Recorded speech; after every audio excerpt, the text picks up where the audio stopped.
easel.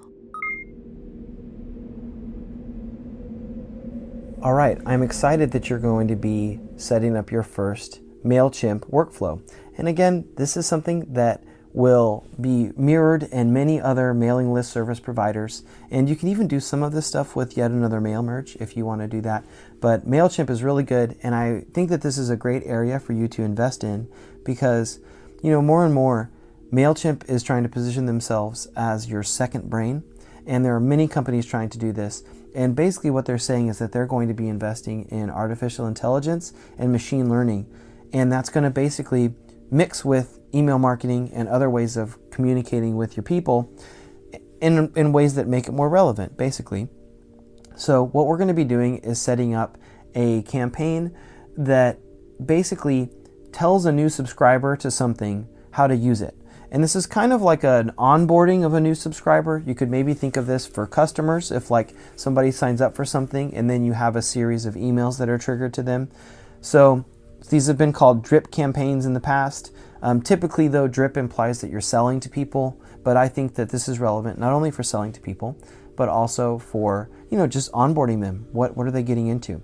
So what we're going to do is go to create campaign, and then you're going to go to email, and then go to automated, and then we're going to go to date based, and then let's do list added date. And MailChimp, just so you know, they call these workflows.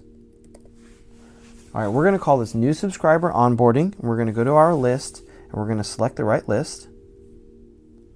Easel newsletter. Okay, we're going to begin.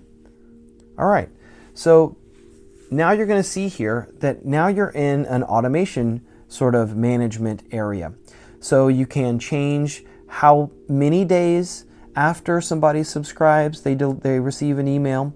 And there are actually ways that you can manage this in more and more complex ways. So if you're somebody who likes to get into this stuff and start creating multiple triggers or, sort of triggers that are based on other triggers, then you can do that. And there is a resource for you in the study guide that will help you get into that more with MailChimp. So in general, when you're doing something like this, the new subscriber onboarding, remember, you're trying to get people to the magic moments fast and sometimes get them to learn your product so that they realize the value of it. But that's the basics of doing automation, so it's not really that difficult. The difficulty is in making it relevant by triggering it at the right time with the right content and figuring out who needs what when, because that's the hard part. The easy part is doing the setup once you know once you know what you're trying to solve, because you know who needs what when.